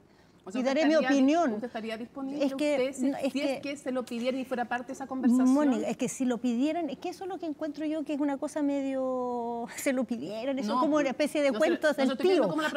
Es que la gente viene y te lo pide. No, se lo estoy preguntando como la procesión a Caleu. Le estoy preguntando súper seriamente. Si el sector político al cual usted pertenece creyera que usted es la persona para tiempos que usted yo lo voy a decir ahora, lo voy a decir de la siguiente manera. Yo creo que eso, cuando ese momento llegue, vamos a tener que hacer esas evaluaciones, yo voy a ser parte de esa conversación y voy a tener una opinión a la luz de los datos de ese momento. Y en este momento también tengo una opinión. Y esa opinión es que poner hoy día ese tema es un atentado al rol que tengo que jugar, que es ya suficientemente complejo, de temas que causan mucho debate, que permanentemente están tironeados, y si además está arriba de la mesa, que potencialmente yo estoy calculando cosas presidenciales, cosas que no hago, le voy a hacer un flaco favor al rol que hoy tengo como ministra. Por eso no hago esos cálculos, por eso ni entro en esa conversación. Cuando entre, haremos esos balances, los haremos colectivamente y yo seré parte de ese diálogo. Hacemos una pequeña pausa, le damos las gracias a la ministra por haber estado con nosotros. Yo estoy liberada. Está usted total y absolutamente liberada y no hay veto que impida aquello. Puede liberar. Muchas gracias, me alegro. Volvemos en un ratito.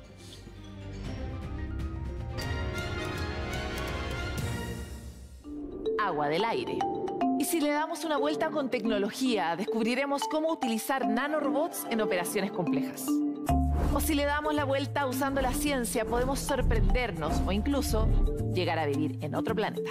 Información de hoy que tendrá impacto en el futuro de todos y todas. Futuro 360. Ciencia, innovación y medio ambiente.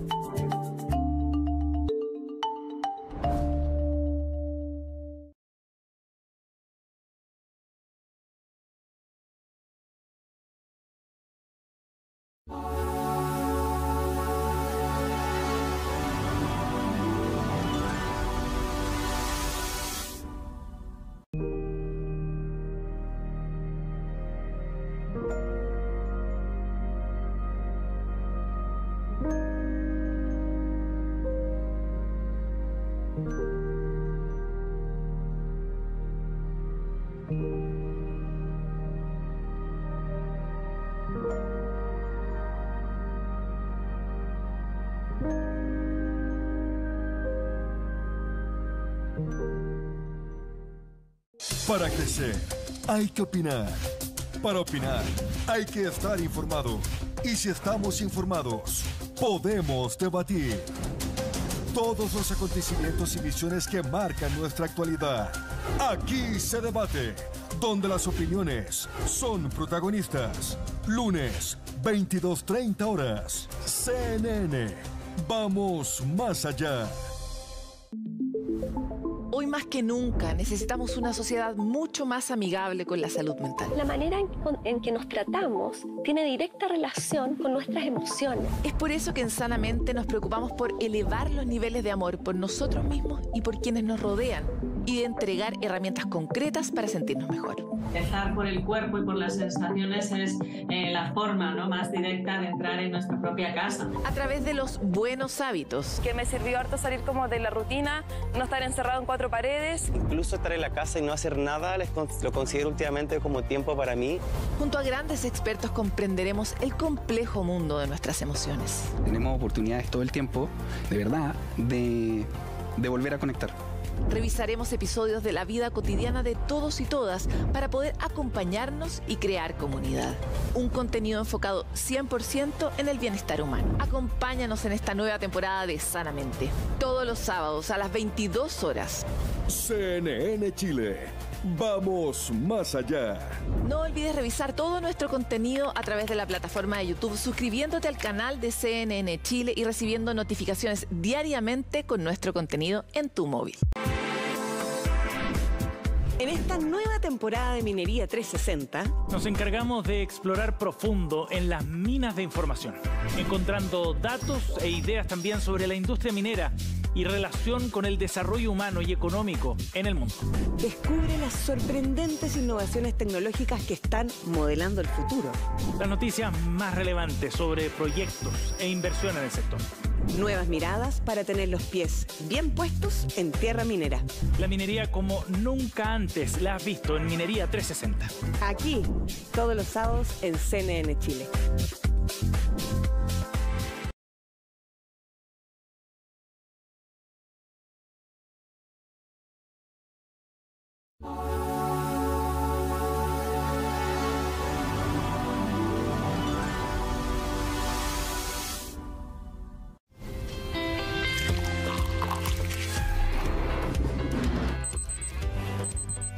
Para empezar un nuevo día necesitas estar bien informado y en CNN Chile te acompañamos en el inicio de tu jornada. Y a diferencia de ayer, hoy las temperaturas subirán considerablemente por la tarde. Actualidad, reportajes y datos para tomar las mejores decisiones. El precio de las bencinas no cede. Y a continuación, en nuestro reportaje, revisaremos los pequeños cambios que pueden accionar un impacto positivo en la salud de las personas. CNN AM, nada nos despierta y conecta más que estar bien informados. Te esperamos en CNN AM junto a Fresia Soltó. Desde las 6:30 de la mañana, CNN Chile. Vamos más allá. Economía, distante para algunos, cercana para nosotros. Algo que tú ya bien sabes. Siempre atento a indicadores. Capitán de tus inversiones. Del grupo de los informados. Al tanto de nuevas necesidades. Materias primas y noticias internacionales. Con los minutos de confianza y después conversamos un poquitito acerca de aquellos. Mónica Rincón. Bueno, hubiera más que bastado. El plan de búsqueda de los detenidos y hechos desaparecer en dictadura es algo tan importante que el Estado les debe a la memoria de las víctimas y de a sus familias. Es un deber de humanidad tan indiscutible que debió ser el acto con motivo del golpe de Estado. En vez de eso, con buena intención seguro, pero con liviandad también, se elevaron mucho las expectativas y las ideas de los actos y homenajes. El presidente autoboicoteó la posibilidad de una declaración conjunta anunciándola por la prensa y también hubo fallos con el plan de búsqueda. El día previo el mandatario pronunció esa horrible frase pésima de, comillas, hay otros que mueren de manera cobarde para no enfrentar a la justicia, que no tenía otra interpretación posible que la obvia. Hoy ha dicho que lo lamenta y que la dio con otra intención. Dos errores más. no haber invitado, pero personalmente me refiero así, cara a cara, a los líderes de los partidos de derecha al acto, porque algo tan relevante creo que ameritaba ese tipo de invitación y además, otro error, reconvenirlos en público por no estar ahí. Ya tendrían ellos que justificar su ausencia, que era obvia. Ese plan de búsqueda debió marcar el tono, porque en sí mismo dice, interrumpir la democracia siempre es repudiable porque abre paso a las dictaduras y a las violaciones a los derechos humanos. Hoy es 3 de septiembre. Nada es inevitable en política. Aún pueden, de izquierda a derecha, lograr un gesto tan sobrio como significativo y unitario. Se lo deben a los chilenos. Don Jorge. Fue en marzo del año pasado, si la memoria no me falla, en un programa con Fernando, que utilicé la expresión los rostros de la farra, para referirme a un conjunto de convencionales, la mayoría de ellos abogados, académicos y otros influenciadores públicos, que teniendo el poder para haber conducido ese proceso de manera distinta, se fueron en la deriva de la borrachera política electoral, por no decir la vanidad y muchas veces la revancha.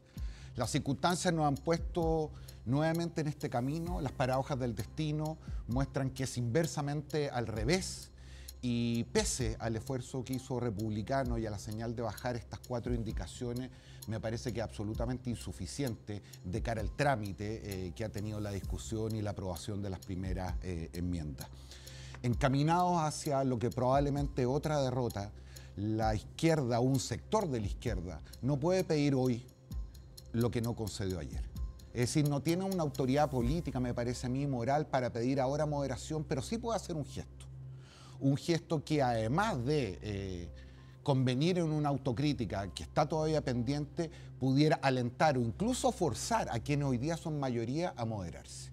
Ese gesto no es otro, a mi modesto modo de entender, que la izquierda retire todas las indicaciones al texto constitucional.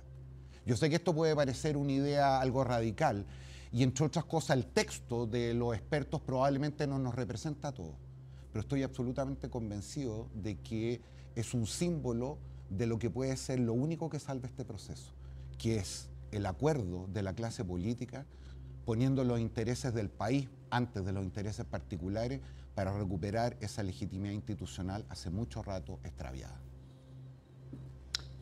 Francisco. Muy de acuerdo con los 2 minutos hasta ahora. Vamos a esperar el tuyo, Fernando. A ver si puedo decir lo mismo. A ver si que soy la excepción. Oye, mañana efectivamente, como dice Pirincho, se cumple un año del triunfo al rechazo, un momento en que la ciudadanía le dijo que no a una propuesta que era refundacional y en algunos casos extrema, digamos. Y claro, tras el fracaso del primer proyecto, hoy día nos vemos enfrentados a este segundo proyecto en la cual no tenemos muy buenas perspectivas. La cosa no va bien encaminada, las encuestas muestran una desafección y lo que hemos visto además es que si bien este proceso no ha tenido el circo que tuvo el proceso anterior y no ha tenido la radicalidad probablemente, sí ha estado condimentada con estas enmiendas que en muchos casos han estado cargadas de populismo, derechamente, o de cosas identitarias de la derecha. En ese sentido me parece que es emblemático el proyecto de eliminar las contribuciones a la primera vivienda. Un proyecto, primero, que no debe estar nunca en la Constitución, una cosa como esa, porque forma parte de la ley, como se definen los impuestos. Y como medida, es una pésima medida en cuanto a que es profundamente regresiva. Entonces, me parece que estos justitos le pueden costar muy caros al país. Solamente 2 países han rechazado proyectos constitucionales en un plebiscito, Kenia y Zimbabue. Ningún país en el mundo ha rechazado 2 veces en un plebiscito un proyecto constitucional. No podemos ser el primer país en hacerlo y por lo tanto yo me sumo a lo que estaba diciendo Pirincho, no estábamos de acuerdo, pero me parece que es esencial de que retomemos el acuerdo y busquemos ampararnos en un gran activo que tenemos, que es el acuerdo de los expertos. Pues bien. Preguntaréis, ¿y dónde están las lilas? ¿Y la metafísica cubierta de amapolas? ¿Y la lluvia que a menudo golpeaba sus palabras llenándolas de agujeros y pájaros? Os voy a contar todo lo que me pasa. Así comienza el poema Explico algunas cosas de Pablo Neruda, parte de su libro España en el corazón, dedicado a recoger la tragedia de la Guerra Civil Española. Hay varios libros similares que narran poéticamente el mundo antes de un desastre brutal que cambia todo y que hace muy difícil recomponer lo que ya fue destruido. Una fecha feroz trae a la memoria de todo, no solo el estrago y las distintas visiones sobre sus causas, sino también un toque de presente proyectado hacia atrás, desde el dolor y el nunca más hasta la ceguera voluntaria y el cuando haga falta. Las fechas con historia crean realidad. Realidad que se narra, se exagera, se oculta y se miente a veces. Ponerse de acuerdo en las bases de la humanidad común a todos no debiera humillar a nadie.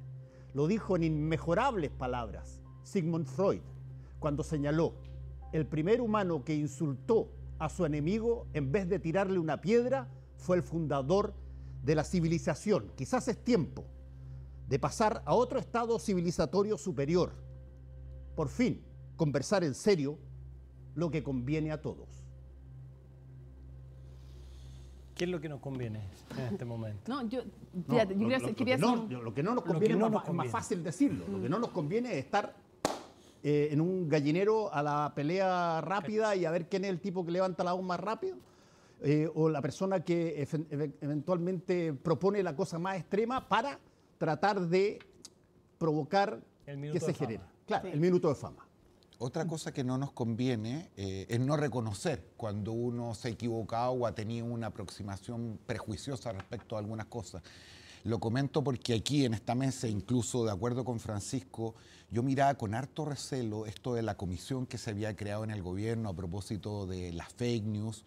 Y salió el primer informe esta semana, no he terminado de leerlo, pero estoy, fíjate que gratamente sorprendido. A mí en general no me gustaba una comisión, menos que dependiera del gobierno, pero más en la línea de lo que hicieron las comisiones europeas y la discusión que hemos tenido en el norte de América. Me parece muy interesante la forma como se está planteando el primer informe. Hay un desarrollo más largo, pero yo me había equivocado, fíjate. Lo había mirado con algo de distancia y hasta el momento gratamente sorprendido. Oye, a todo esto iba a hacer una puntualización para hablar después de lo que dijo Jorge. Y es sobre el video del balcón. Me parece que también va en el tono de lo que debió haber sido, en el fondo, el espíritu, el ánimo, la conversación de los 50 años del 11 de septiembre. Y fíjense en un detalle. ¿Cuál es la primera imagen del video? Frei Montalva. El primer presidente que aparece en el balcón, sí. Lo primero que aparece. Sí. No solo el primer presidente, la primera imagen es Frei Montalva. Y eso me imagino también es una señal.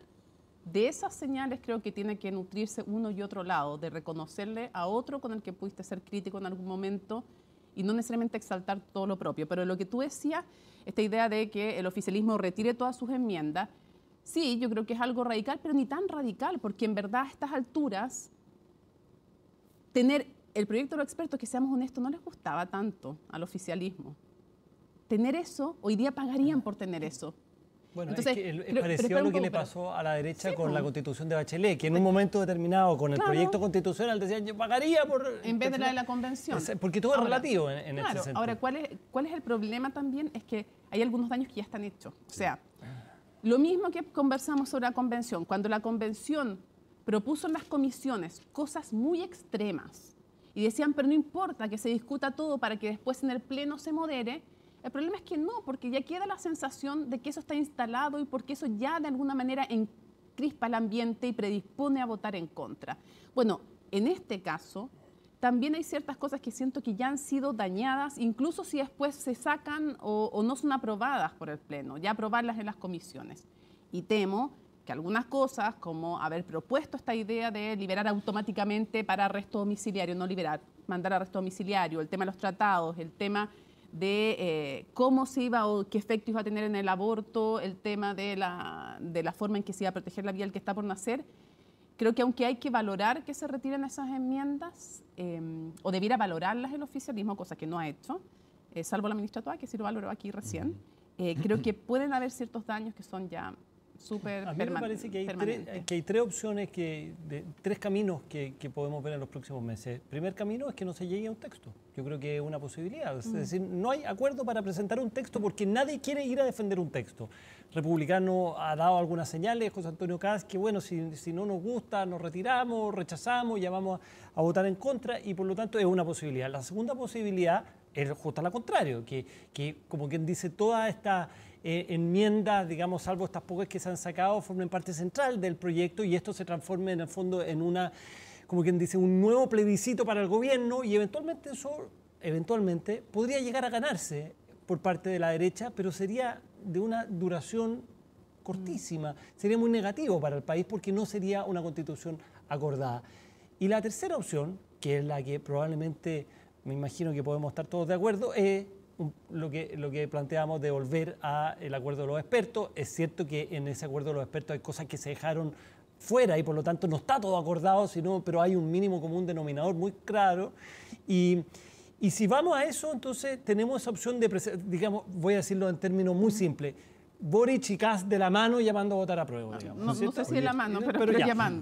Pero ahí está el riesgo que lo esbozó la propia ministra, que gane la antipolítica. Es decir, digamos, aquí están todos los políticos y, digamos, ahí está la casta y por lo tanto llamamos a votar rechazo. Por lo tanto, esos tres caminos pero tienen... Pero se reparte el daño entre todas las clases Pero por lo menos políticas, se reparte el daño para que nadie salga derrotado. Una cosa que hay que tomar en cuenta y que es inevitable.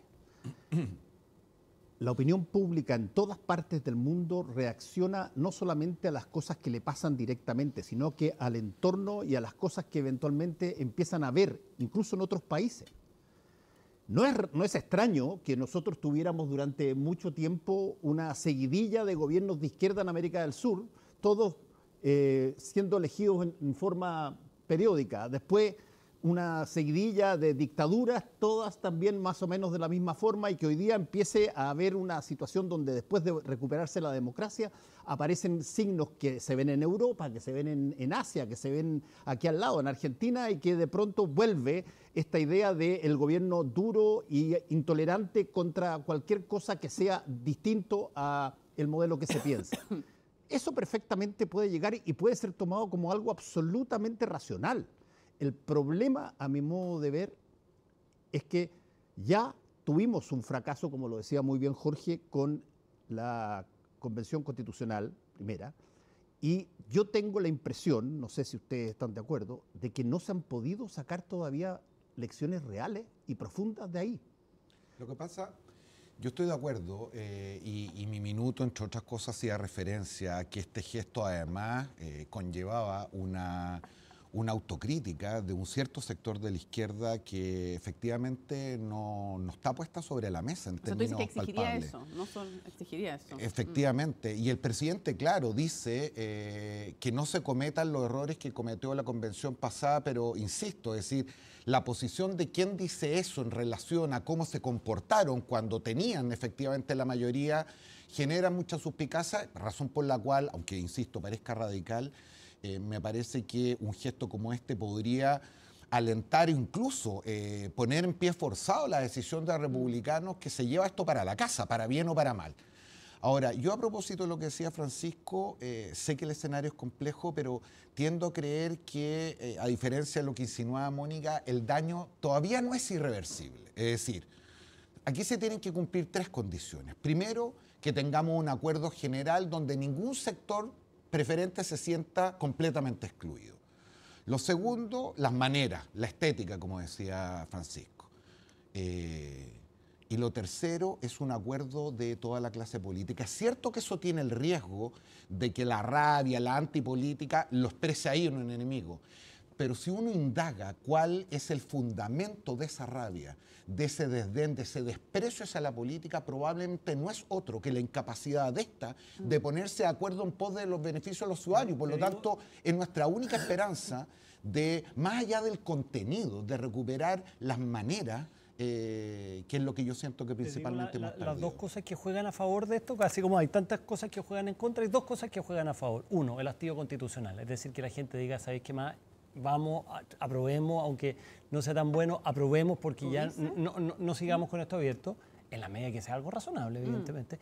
Pero lo segundo es que los sectores políticos no quieren perder. Y el no querer perder, o sea, verse enfrentado a un nuevo, digamos, apruebo y rechazo donde uno gana y el otro pierde, el no querer perder puede llevarlo a empatar, digamos, a buscar el empate, a como hacen los boxeadores, digamos, abrazarse del otro para no recibir un golpe y entonces generar un acuerdo donde nadie gane, un poco como pasó en el plebiscito del año 89, digamos, donde hubo un acuerdo que nadie celebró mucho, donde nadie celebre mucho, pero finalmente el país a la larga agradezca que tengamos una constitución duradera y perduradera. Entonces yo creo que esas dos cosas juegan a favor, el hastío y el no querer perder. Pero si lo han dicho expertos, una constitución no tiene que ser para dejar contento a nadie, pero para dejar tranquilos a todos. Ese debería ser el objetivo.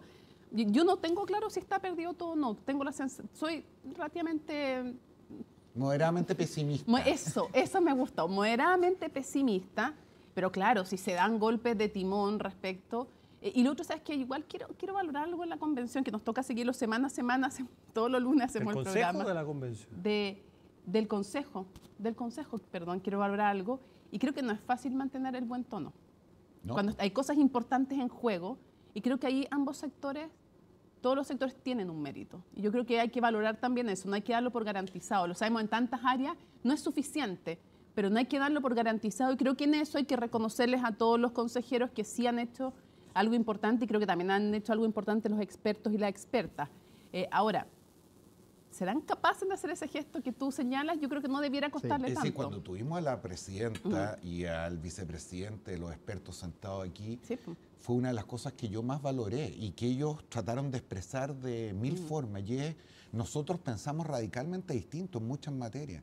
Y sin embargo hicimos un esfuerzo significativo porque sabemos que este trance es muy relevante. Hay una cantidad de personas que tienen razón si una nueva constitución no va a resolver los problemas de los ciudadanos. Pero hay un poquito de ingenuidad, de ignorancia y de mala fe cuando uno desprestigia la importancia que hay detrás de este esfuerzo. Pero yo estoy de acuerdo contigo, totalmente de acuerdo contigo, pero no puedo ignorar que cuando hay situaciones que están así, de crispadas en la sociedad, empiezan a jugar factores que uno los puede enseñar en la universidad, los puede enseñar en el pizarrón, pero no tienen vida propia hasta que se encarnan en suceso. Esto que decía muy bien Mónica, de generar una visión de que alguien me está perjudicando, hay alguien allá afuera que me perjudica y que por lo tanto yo me encapsulo en un grupo, donde la ventaja que tiene eso es que no me causa daño la incertidumbre porque todos tenemos exactamente la misma opinión. Y por lo tanto se genera una suerte de ilusión de unanimidad. Esa situación pasa cuando las cosas se crispan o se ponen eléctricas, como dice el presidente. Y cuando eso sucede, cuesta muchísimo hacer penetrar en ese entorno ideas, por ejemplo, de tratar de generar, ya sea las condiciones que tú estás pidiendo, que se retiren las indicaciones de la oposición, del oficialismo, o cosas como piden otros que tienen que ver con tratar de conversar, armar una mesa, generar ambiente de unión. Eso fíjate, se hace difícil, y termino con esto, se hace difícil porque existe una parte de naturaleza humana en tratar de no sufrir daño. Y en política, cuando uno percibe que puede ser dañado, bueno, lo que hace, y lo estamos viendo en montones de países hoy día, es buscar a aquel que más representa lo contrario a lo que me daña. Fíjese la paradoja que tenemos, que si tenemos proyecto constitucional y se rechaza, digamos, vamos a tener 5 proyectos dando vuelta, es decir, la constitución vigente, que digamos no un proyecto, es la constitución, el proyecto de Bachelet, que estaba presentado, el proyecto que se rechazó la vez pasada, el proyecto de la comisión de expertos y el proyecto que vamos a llegar en diciembre. O sea, eso también forma parte de un caso único en el mundo, digamos, hay 5... Ahora, si el resultado de todo eso es que se aprueba finalmente un texto completo, bingo, yo felicito 5 o 6. Ahora, ¿sabes cuál es? O sea, yo el punto más complejo en todo caso no lo veo en las enmiendas circulares o que algunos pudieran llamar accesorias. El punto es que hay un acuerdo entre republicanos y Chile Vamos, y están en su derecho de tener ese acuerdo respecto de temas que tienen que ver con el Estado social y democrático de derecho. Para ellos no lo cambian, no lo desvirtúan, pero están de acuerdo en las enmiendas que tienen que ver con salud, previsiones y educación.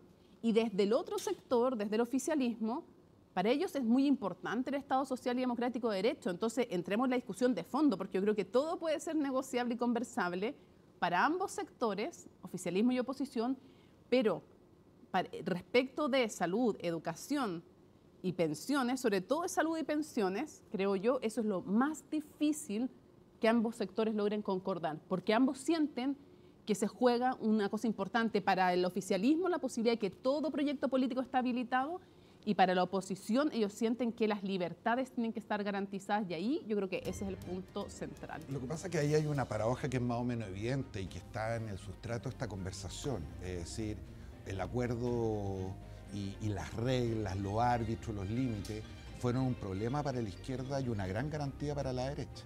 Sin embargo, después del resultado electoral fue completamente al revés. La izquierda se refugiaba en el texto de los expertos y la derecha, de manera muy legítima, como recuerda Mónica, decía, bueno, nosotros ganamos y para algo. Ahora, ojo con el tema del Estado social de derecho, y es que está justamente en los límites, en los bordes de... En los 12 puntos. Exactamente. No, pero la cosa es y por lo tanto me parece muy talentoso la manera en que quedó redactado, porque deja a la discusión política un amplio margen que no hace que el partido se juegue solo de una manera. Y creo que al tratar de cerrarlo en un sentido o en otro, me parece que genera grandes controversias. Bueno, ahí vamos a ver varias discrepancias, particularmente dentro de la derecha. Y son discrepancias que las han manifestado respecto de quienes consideran cómo y si debe haber un Estado social. Con una parte pequeña de la derecha, te sí, diría yo. no por eso. Pero representada en Ignacio Briones, que estuvo aquí. No, para nada. Ni tampoco en el diputado Sharp, no en ese tipo de cosas. Pero ahora es muy central definir qué se entiende por Estado social de derecho, porque es una definición muy amplia donde, como dice la Mónica, cabe mucho en la discusión sobre qué entendemos por eso. Pero yo tengo la impresión de que ahí no deja fuera a nadie, esa es la gracia que deberíamos haberlo aprendido. Si tú logras reducir la inseguridad respecto de una cosa tan tremendamente importante como esa, se te abren las puertas para un montón de cosas más sensatas. Lo hemos discutido varias veces. Para seguir con la metáfora, una buena constitución es como una cancha de fútbol. Tiene límites, tiene reglas, tiene árbitros, pero el partido se puede jugar de distintas maneras. Cuando tú pones reglas que solamente hacen que el partido se pueda jugar de una forma y con una estrategia, es probablemente el error principal que cometió la convención pasada y que pudiera cometer en el Consejo. Bueno, se nos acabó el tiempo de Tolerancia Cero hoy día. Volvemos el próximo domingo, sí, todos. Todos. Obvio. Tolerancia recargado. Tolerancia recargado. Muy buenas noches. Nos encontramos en una semana. Buenas noches. Chao.